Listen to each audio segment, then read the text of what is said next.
Oh, hello. Merry Christmas. Merry Christmas. Merry Christmas. Merry Christmas, seasons, felicitations, and wipe your feet. My friends have something very special for you. We're not going to open it before Christmas. It's the world's biggest Christmas card. Oh, but sweetheart. Classic Christmas Radio Theater. God bless us, everyone. Yes, tiny Tim. God bless us, everyone. Featuring some of the greatest Christmas radio shows of all time. Attaboy, Clarence. Attaboy. And now here's your host and my biggest elf, Wyatt Cox.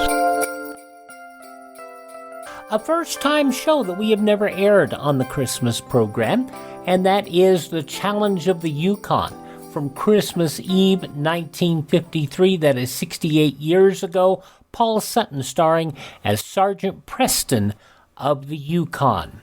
Among some of the stories in the newspapers of that date back in 1953, Christmas Eve, wealthy pilgrims from faraway lands streaming into the impoverished little town of Bethlehem to bring momentary prosperity to a population whose chief occupation is maintaining sites reminiscent of the birth and life of Christ. Despite handicaps ranging from adverse weather to military tensions, the flow of travelers into the Jerusalem-Bethlehem area indicates this will be the most prosperous Christmas for the keepers of holy places since Palestine was split in the war between the Arabs and the Jews. Now, in other news of that date in history, 6 associates of Lavrentiy Pavlovich Beria died as traitors before a firing squad in Moscow. That according to the Soviet government. For almost 15 years, Beria headed a vast network of Soviet secret police. Until last June, he was first deputy to Premier Georgy Malenkov. For years, he held the highest honors of communism. The Soviet police structures, molded by Joseph Stalin over a period of 10 years, suffered a severe shock with that announcement. The upheaval leaves the Communist Party more and more dependent upon the Soviet Army to keep itself in power. Housewives got good news yesterday, an official word that living costs have dropped 0.3% after an 8-month record rise.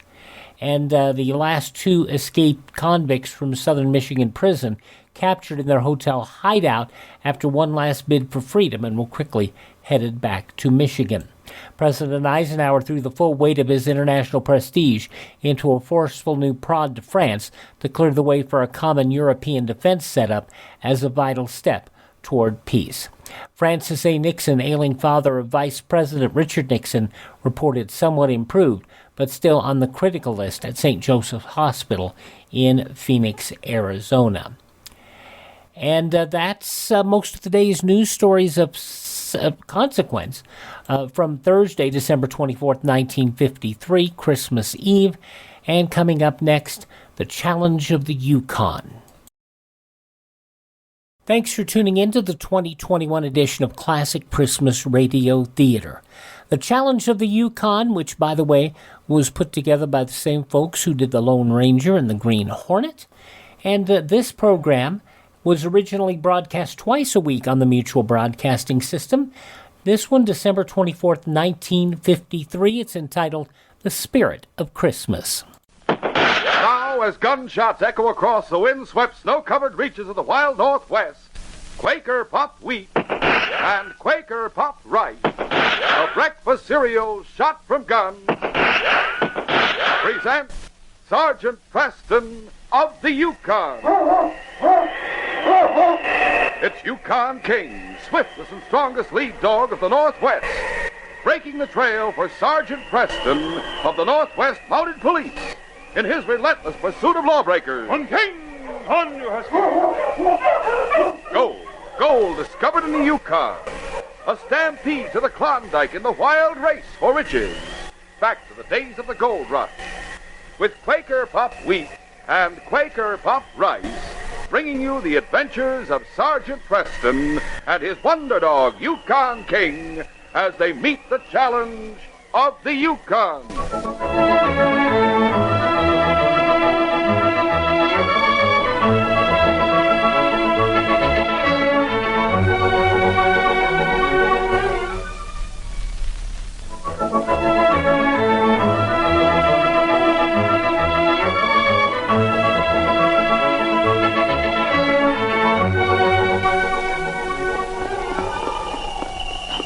was an hour before midnight on Christmas Eve. Large drifting flakes of snow fell softly and lay in shimmering whiteness on the trail as Sergeant Preston and a young Mountie recruit drove along the main road from Dawson toward Silverton, 10 miles south. Instead of the usual dog team and sled, the two Mounties drove a horse-drawn sleigh, known as a cutter. The great dog King seemed to enjoy the unusual experience as he lay on the edge of the fur lap robe at their feet. The young Mountie was saying, I appreciate your invitation to go to Silverton with you tonight, Sergeant. I don't know what it's all about, but I don't think it'll change my opinion that once someone passes the Santa Claus stage, Christmas has little meaning. Tom, I invited you to come with me tonight because you expressed that opinion when I asked if you were going to the barracks Christmas party tomorrow. I think Santa Claus is a symbol of the spirit of Christmas. It represents kindness, generosity, and good fellowship. I'm hoping, Tom, you'll find out tonight the real spirit and meaning of Christmas. Why are we going to Silverton, Sergeant? What's this all about? I think I have just time enough to tell you a story, Tom, if you care to hear it. Of course. You've heard of Mr. Sawyer, who came to Silverton about 8 months ago and bought the mining company there, haven't you? Yes. Yes, Sergeant. I was in the general store there last summer when his boy, a young upstart about 10 or 12, was boasting about his father's wealth. That boy, Jerry Sawyer, is part of my story. About 3 weeks ago, Bill Hawkins, manager at the mine, went to Mr. Sawyer's office in Silverton to get the payroll and take it back to the mine headquarters.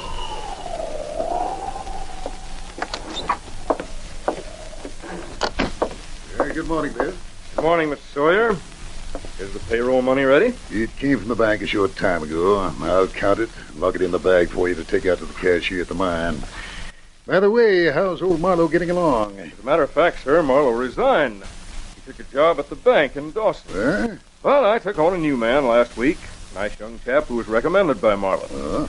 I understand he was a bank teller in Selkirk. Came here about 6 months ago. Why did he leave the bank? Cashier's job at the mine pays more. And he needs money badly. He has an invalid wife and an 8-year-old girl. Oh, that's too bad. What happened to the wife to cause her condition? Thrown from a horse a few months ago. Hasn't been able to walk since. Bentley hopes to earn enough money someday to pay a good surgeon to examine her. Bentley? Is that the new man's name? That's right. David Bentley. He and his family live in that rather dilapidated little cottage at the east end of town. David Bentley. You say he arrived in Selkirk about 6 months ago? That's right, sir. Came here from Seattle. He handles the cashier's job at the mine very well. Good, good. Well, I'll get the money from the safe. I hope that new fellow is trustworthy, considering the fact he's so badly in need of cash. Oh, I'm sure he is, Mr. Sawyer. Well, here's the cash. Put the bag on my desk and open it. All right, sir. It is. The cash, as usual, is in bundles of $500 each. Here are 11 bundles to make the necessary $5,500 for the payroll. I'll put them into the bag. There's one bundle, 2, 3, 4, 5. I say, by the way, Bill, make sure I lock the safe, will you? Yes, sir. 6. It's locked, Mr. Sawyer. Good. Well, this is ready for you. You better get started back to the mine now. All right. The new cashier out there will need time to make out the envelopes. I've locked the bag. I'll start back right away. Bentley will be able to have the envelopes filled and ready by noon. Later, Bill Hawkins arrived at the mine headquarters and turned the locked bag over to the cashier, David Bentley, then went out, leaving Bentley alone in the office to make up the envelopes. Short time later, Hawkins returned to the headquarters office. Mr. Hawkins, I was just coming to find you. The payroll is short. What's that? Look here. Only 10 bundles when there should be 11. It's $500 short. Mr. Sawyer must have made a mistake. Oh, no. I saw him put 11 bundles of cash in that bag. He locked it at the town office, and you're the only other person who has a key to unlock it. But when I unlocked the bag, there were only 10 bundles in it. Listen, David. One of the men rode back from town with me, and that bag was locked. Now, only you and the boss have keys to it, and I know for certain he put in 11 bundles of cash. Well, there are only 10 now. I'll give you a chance to put it back, David. What? Put it back? What do you mean? You think I took it? But I didn't. It wasn't in the bag. The cash is $500 short, and I don't know anything about it. Sorry, David. You better get your parka and come with me to town. No, I didn't take it. You can't blame me for the shortage. I'm leaving here right now. Wait, or Get out of my way! Come back here! I won't go to prison for something I didn't do, and you won't find me. So David Bentley ran from the office and headed into the foothills with his dog sled and team. A heavy storm covered Bentley's tracks. The constable had to give up the search. For 2 weeks, nothing was heard of David Bentley. What about his invalid wife, the little girl? Bentley's wife and his little girl, Gloria, were left destitute in their cottage at Silverton. A widow, Mrs. Malcolm, who had little herself, did what she could for Gloria and her mother. Mrs. Malcolm told me about a visit she made a week ago when she took some soup to Bentley's cottage.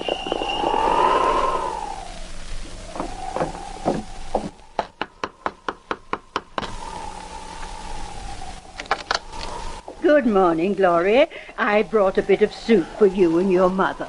Oh, golly, Mrs. Malcolm. Mama will be so glad to get it. I'll come in a minute. All right. The soup is warm and ready to sip, so I'll take it right into the other room and give it to her. Come along, Gloria. Who is it, Gloria? Oh, Mrs. Malcolm, it's kind of you to come over. Here's a bit of soup. It'll warm you up, dear. Oh, if you don't mind, I'd rather you give it to Gloria. Fetch another bowl like a good girl, Gloria. Golly, yes, ma'am. Bless her little heart. Oh, Mrs. Malcolm, I just can't go on like this. If I could only walk. Oh, hush now. Don't let the little one see you feeling sad. She tries so hard to help and to be cheerful. Here's the bowl. It's cracked, but it'll hold the soup all right. Oh, that'll do fine, Gloria. There. Now, that's yours. Thank you. And I'll give the rest to your mother. Here, Mrs. Bentley. Thank you, Mrs. Malcolm. Golly, this is so good. Do you think we'll have a snowstorm at Christmas? I like to see the snow falling then, don't you? Hush, dear, and finish your soup. Yes, Mama. Mrs. Malcolm, Yes, dear. What is it? Well, as a favor to me, would you take Gloria to the general store just to look around? If she could see the Christmas trimmings, I'm sure they'll have tinsel and other decorations. Would you mind? Oh, I'd love to go. Oh, of course I'll take her, Mrs. Bentley. We'll go right now while you finish your soup. Now bundle up as warm as you can, Gloria, and we'll start for the store. So Mrs. Malcolm took Gloria to the store to see the few trimmings Mike had put up for the holidays. The poor little youngster must have enjoyed it. Yes. Like any child of 8, she forgot her troubles and enjoyed the holiday atmosphere. That is, until she met Jerry Sawyer. You mean that snob of a boy I mentioned a while ago? Mr. Sawyer's boy? Yes. Jerry entered the store alone and went over to speak to Gloria. Oh, you're that Bentley kid, aren't you? Uh-huh. I guess you won't have a Christmas tree. My father's getting a big one, and we'll have lots of fancy trimmings on it. Maybe we'll have one, too. You think Santa Claus will bring you one, is that it? Mama says the real Santa Claus is the spirit of the Christ child, who makes people want to give gifts because Christmas is his birthday. And Mama says if we do right and wish hard enough, our wishes might come true at Christmas. Do you know what I think? Jerry Sawyer, you've said enough. Gloria, lassie, there's a small pine tree in my yard, and we'll cut that down for your Christmas tree. But you won't have nice trimmings like we will. Oh, hush, lad, hush. You go about your business. Come along, Gloria. Time for us to go. Gosh, I feel mighty sorry for that little girl, Sergeant. So do I, Tom. I heard about the incident when I arrived from Selkirk. Then a few days ago, Constable Dickens and I were returning to Dawson from north of Silverton. We noticed a thin column of smoke rising from a hollow back from the trail. We rode over there and found an old prospector's shack. When we investigated, we saw a man asleep on a cot inside. Sergeant, in spite of that scrubby beard, I know that's Bentley, the missing mining company cashier. I've seen him in town. Have your gun ready. I'll wake him. Bentley! Bentley, wake up! What do you... Mounties, You're covered, Bentley.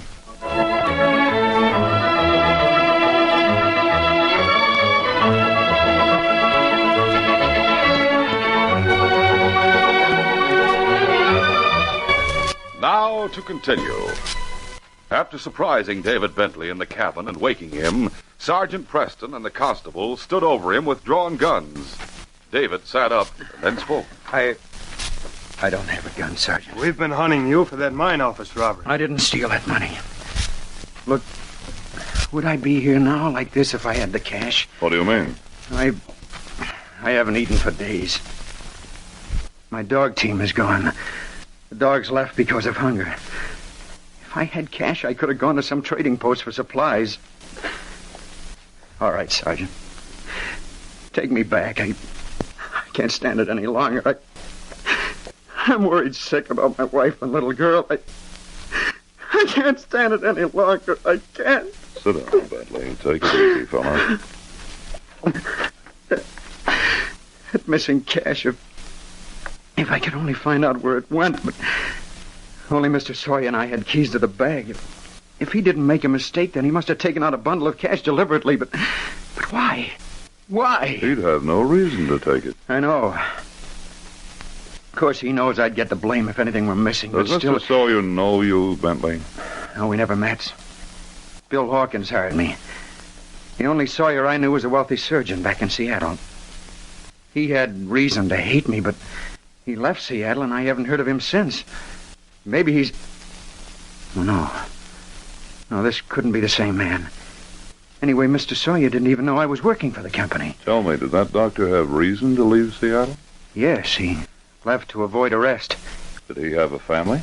A wife and young son. What did the surgeon do to break the law, and why did he have reason to hate you? Well, my uncle used to be sheriff of Seattle. He's dead now. He appointed me a deputy, but I worked part-time in a bank, too. Go on. 8 months ago, the bank was held up and the crooks got away. We got a good look at them and knew one of them was wounded by the bank guard. What then? Well, my uncle was sick, so I led a posse and caught the two crooks in the hideout. We saw right away that the wounded man's shoulder had been treated by an expert. They both swore that the well-known surgeon, Dr. Sawyer, had treated the wound, but that he demanded $1,000 of the stolen money for doing it. Oh. Did you question the doctor? No, not right away. I wanted my uncle's advice first, but he was too ill to talk at that time, so I waited. Meantime, the newspaper demanded the doctor's arrest. When I finally went to his house, he'd left with his boy. Well, I'd say that proved the doctor was guilty. No. When the crooks went on trial, they tried to implicate the doctor. But when they were cross-examined by the prosecutor, the fact was brought out that the doctor didn't know they were crooks and hadn't demanded or received any of the stolen cash. Well, if this man is Dr. Sawyer, he might do what he could to stop you from disclosing his identity by discrediting your name in this territory. You really think Mr. Sawyer in Silverton is Dr. Sawyer from Seattle? Perhaps. I intend to make sure. Why, are you going to take me back to jail? Not to jail, David. If you'll give me your word of honor to be available and to keep undercover until I send for you, I'll leave you with a friend of yours in Silverton. Why, I promise, Sergeant. But my wife and Gloria will... They're all right. I hope you'll be with them for Christmas. Now we'll start back to town, David. How did things turn out, Sergeant? I'm coming to that, Con. We left David with Mrs. Malcolm. That was the night before last. Then I went to have a talk with Sawyer at his home.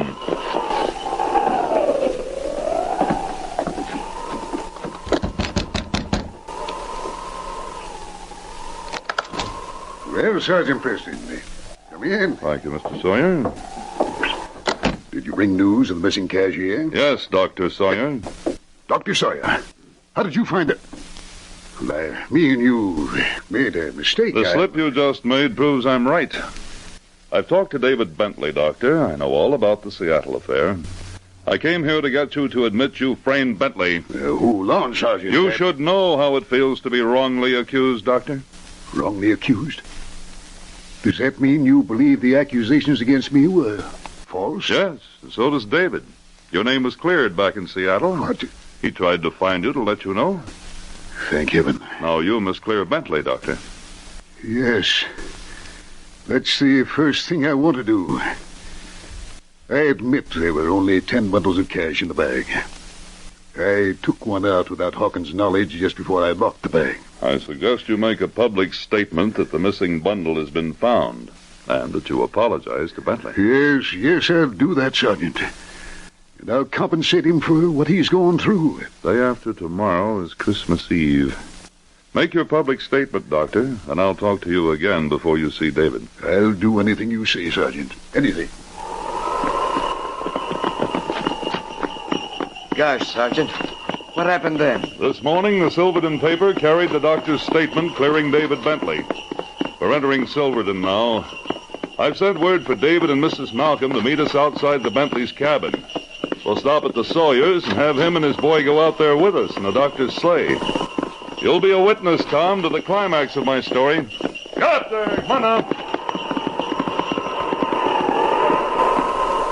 Later, followed by Dr. Sawyer and his son Jerry in another sleigh, Sergeant Preston and Tom stopped a short distance from the Bentley cottage. Oh, boys. Oh. Come on, King. Let's go, Tom. All right, Sergeant. And the conclusion of Challenge of the Yukon from Christmas Eve, 1953, comes up next on Classic Christmas Radio Theater. Here's a great thing to consider doing right now before the end of the year. Call Medishare and find out just how much you would save by switching to Medishare, the affordable alternative to health insurance. When you call, you'll get some good news and probably be very happily surprised, too. The typical family saves $500 a month, but you might save even more. It's so worth it to at least find out. And you'll see why more than 400,000 people are already members. Medishare is a Christian community that's shared more than $4 billion in each other's healthcare costs. It really is remarkable, and they're very easy to talk to. And here's the thing. If you join before the end of the year, they'll waive your new member fee. That's another $170 you'll save. I'll give you the number here in a second. The call, and you'll get a price within 2 minutes. And again, the deadline is December 31st, so call now. You'll save even more. Call 833-34-BIBLE. That's 833-34-BIBLE. 833-34-BIBLE.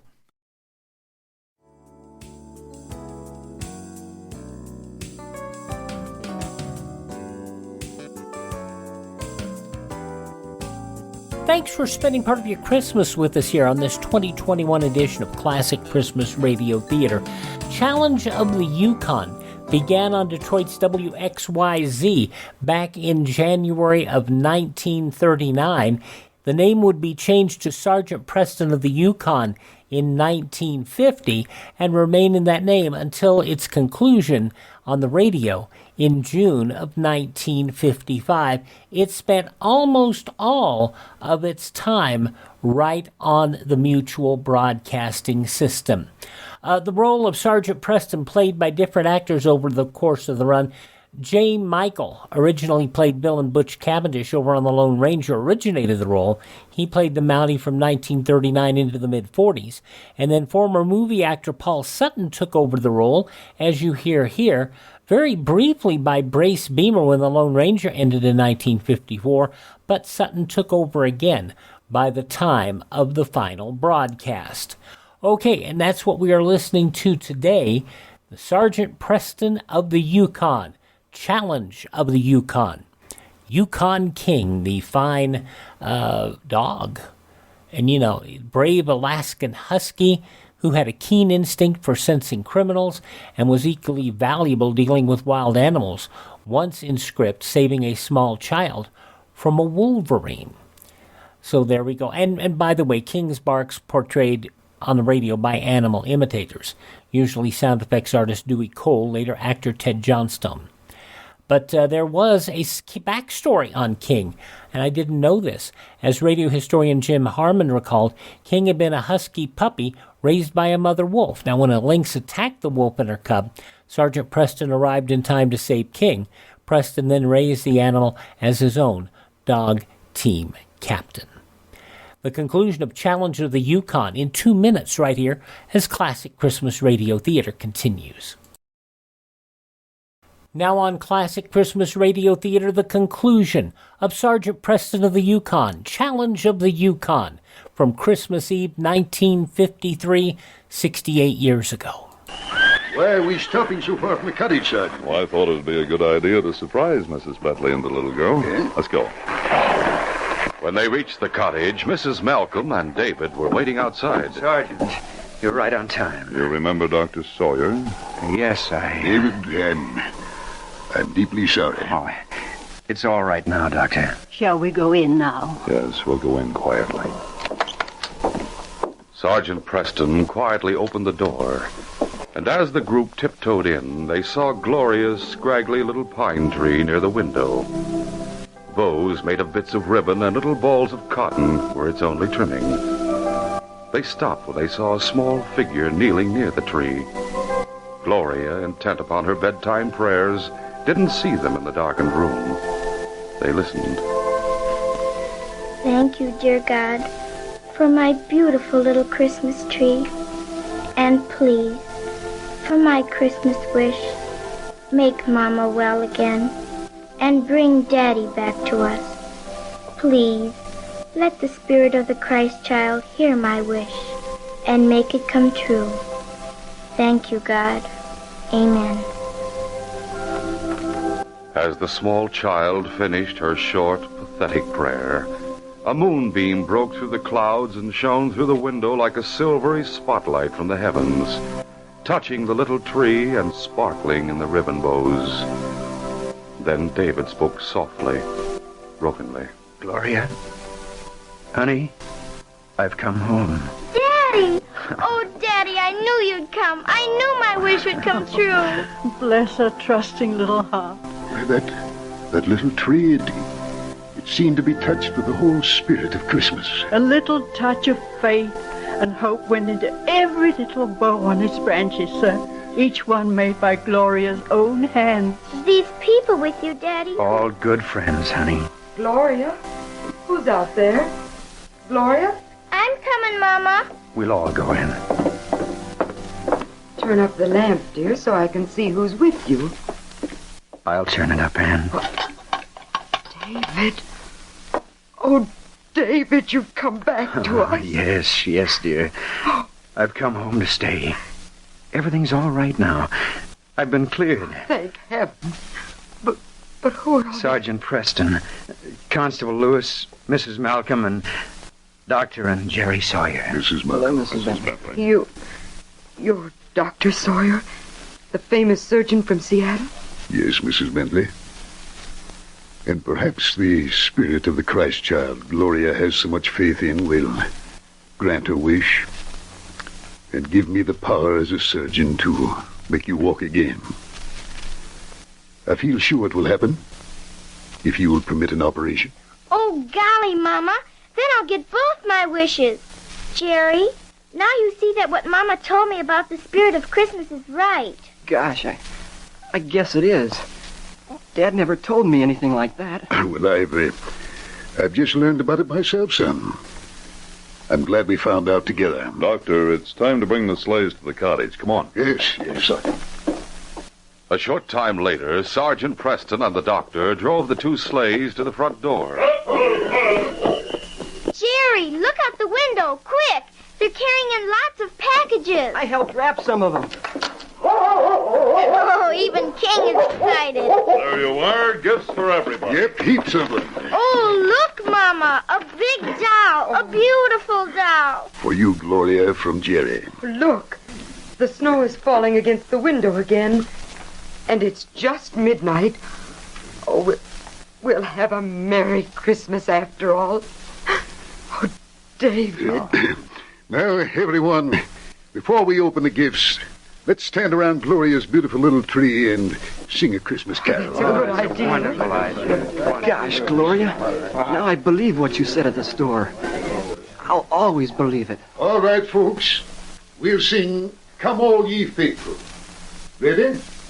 Oh, come, all ye faithful, joyful and triumphant. Oh, come ye to Bethlehem.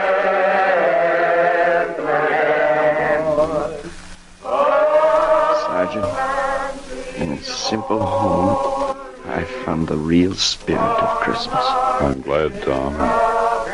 I think Gloria has the right idea. That the spirit of the Christ child is the spirit of Christmas. These people have found it among the surroundings here, just as the shepherds and the wise men found it in a little stable in Bethlehem long, long ago.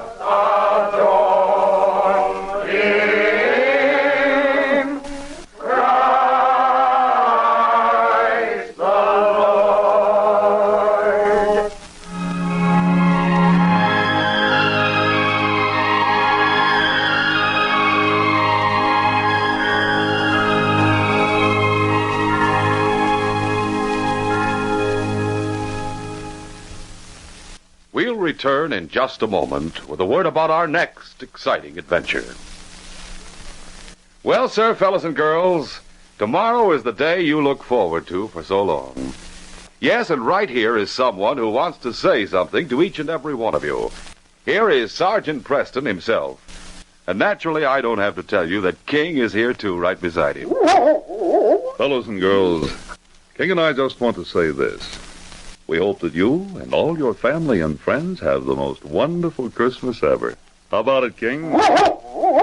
That's King's way of saying for the both of us, Merry Christmas. And Sergeant Preston, that goes for me and for all of us here. And for the Quaker Oats Company, makers of Quaker puffed wheat and Quaker puffed rice. Yes, from all of us, a Merry Christmas to one and all.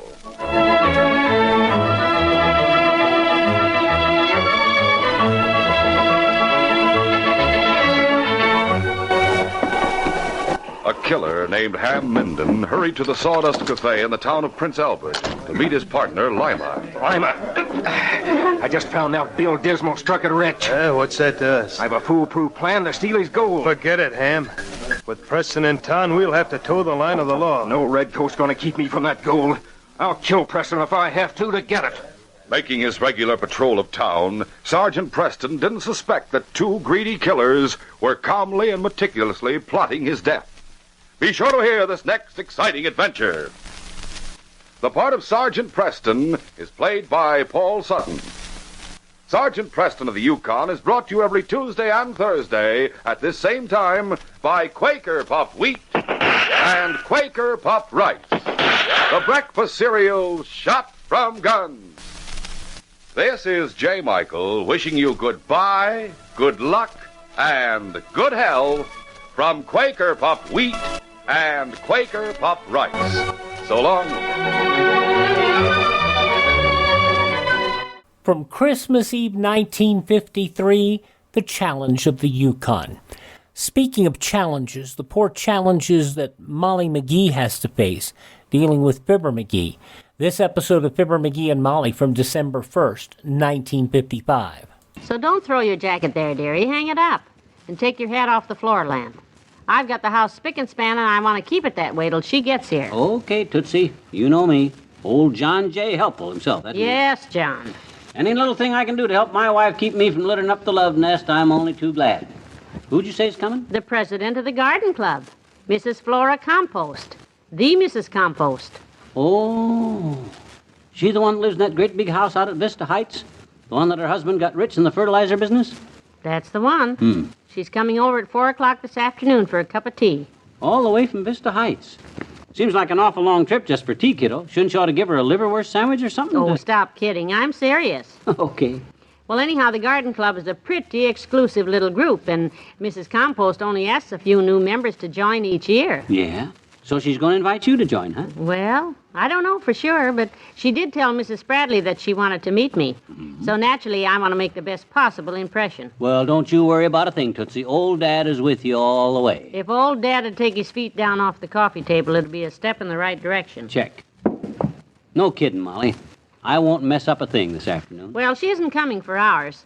It's just that I have the house all nice and neat, and I want to keep it that way. I'll help. I'll watch everything. I'll even go further than that. When you see the flower lady coming up the walk, I'll bail out the back door and stay clear out of the house till you sound the all clear signal. Oak? Fair enough. And if you're a real good boy, I'll save you some tea cakes that I got from the bakery this morning. Yeah, from the bakery, huh? I wonder if they're as good as the cookies I used to get as a kid from old Bud Booker, the big shot baker that run the big bakery back home. Booker's Bakery? Don't think I ever heard of that one. I never told you about Bud Booker, the baker, and Bix Baker, the bookie, and the combination bakery and book-making business they opened up in Peoria? You never did. Well, sit down, baby, and I will.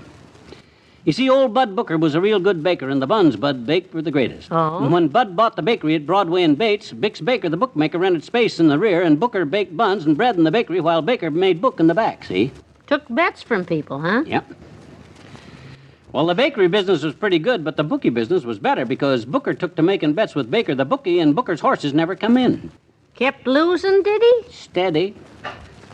And every single bet that Booker bet with Baker, Baker beat Booker real bad, and the bets piled up till pretty soon there was more dough in Baker's bookery than there was in Booker's bakery, till finally Bud Booker had to turn the bakery building over to the bookie and start paying rent to Bix Baker. Oh, dear. But the one thing Booker baked best was cookies, and Bix the bookie loved fresh-baked cookies, so Booker paid Baker the rent on the bakery by baking Baker cookies. And the more cookies Booker the cookie cooker cooked, the more bookmaker Baker would eat, till finally between cooking and booking and Booker baking cookies and Baker cooking bookies, it got so snarled up the cops moved in and closed up the joint for selling cream puffs out of season. Well, you know, that is dangerous, all right, because cream puffs spoil if the weather's too hot, and a hot cream puff...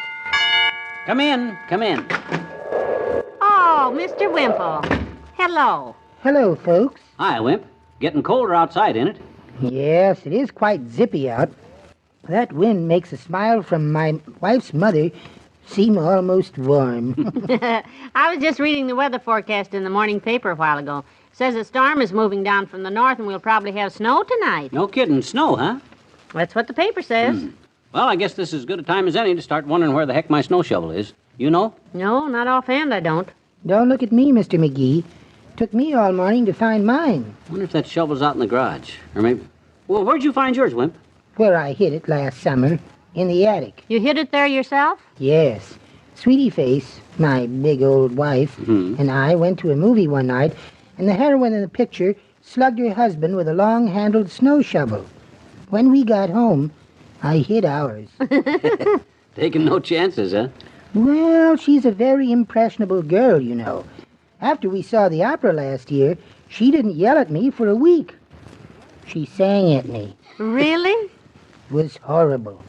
Every time she wanted anything, which is constantly, was always, Wallace, come in here before I break your nose. Wallace, come in here. Is that as far as she went with the song? Yes. By that time, I was always in there. And I better get back there now, I guess. Bye. Bye. So long.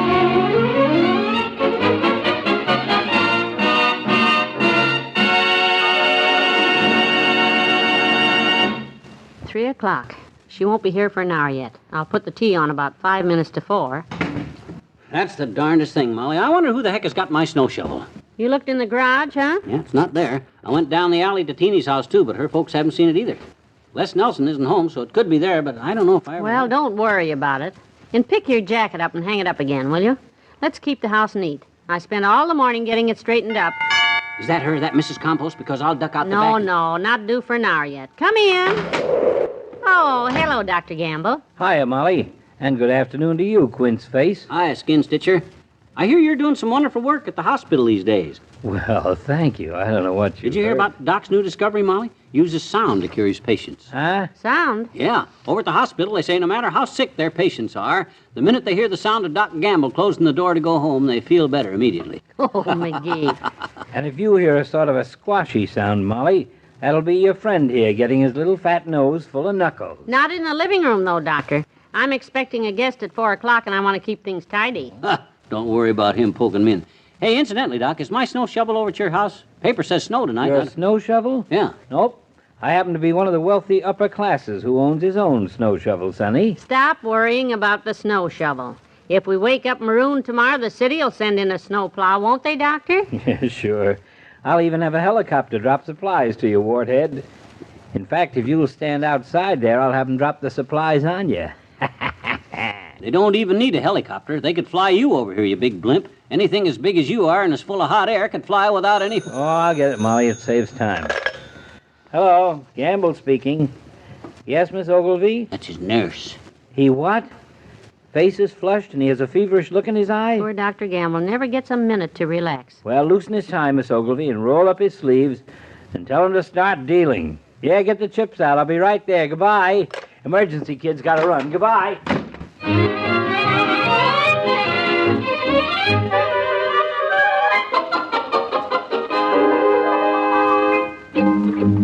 Yes, Mabel, that's right. Yeah, Mrs. Compost herself. Mm-hmm. Due any minute, so I can't talk long. No, he's out. Yes.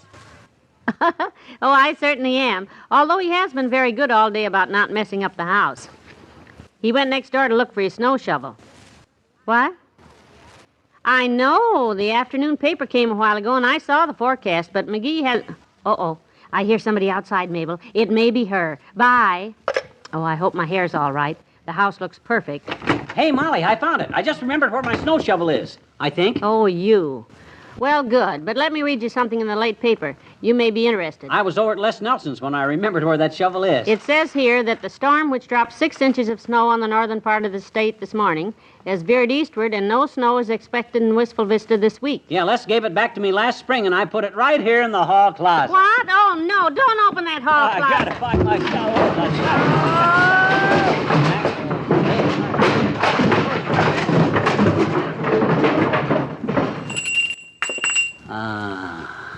There's my old snow shovel, right on top. Oh, no, it's her. What? Mrs. Comp? Oh, my gosh, I forgot all about it. Don't you worry, kiddo. I'll get out. I promise to get clear out of the house when she can stay out, and I will. Oh, this is the end.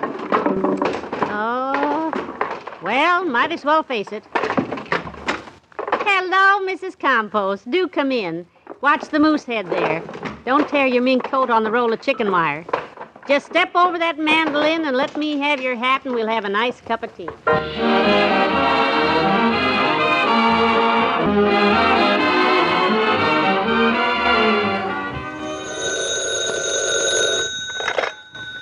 McGee, where are you? Well, I'm down at the Elks, Molly. I'm sorry about Mrs. Compost and the closet and all, but I... Come on home. Everything's fine. Huh? She didn't want to talk to me about the garden club at all. Turned out she wanted me on a committee for a rummage sale she's having, and when she saw what I had to offer, she made me chairman of the committee. Oh? Well, what did you have to offer? The entire contents of that horrible hall closet. Her chauffeur just came for it with a half-ton truck. Huh? Everything? You didn't give them the moose head and my old mandolin. No, those they refused. Took everything else, though. Oh. Well, it'll fill up again. So long, everybody. See you later. Bye, all.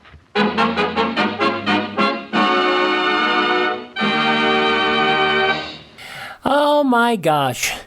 I wonder how much of that junk ended up in people's Christmas stockings for Christmas time. Fibber McGee and Molly, December 1st, 1955. Thank you so much for joining us here on Classic Christmas Radio Theater, a special presentation of your favorite radio station, and we thank them very much for making it a part of their programming. If you have a mind to, I have a web page over at classicradio.stream. That is classicradio.stream, where you can stream our shows on demand and learn more about classic radio collecting. On many of these stations, we have another hour straight ahead. If you're with us, we look forward to the pleasure of your company. If you have to leave us at this time, please accept my warmest wishes for a very Merry Christmas and a happy and prosperous 2022.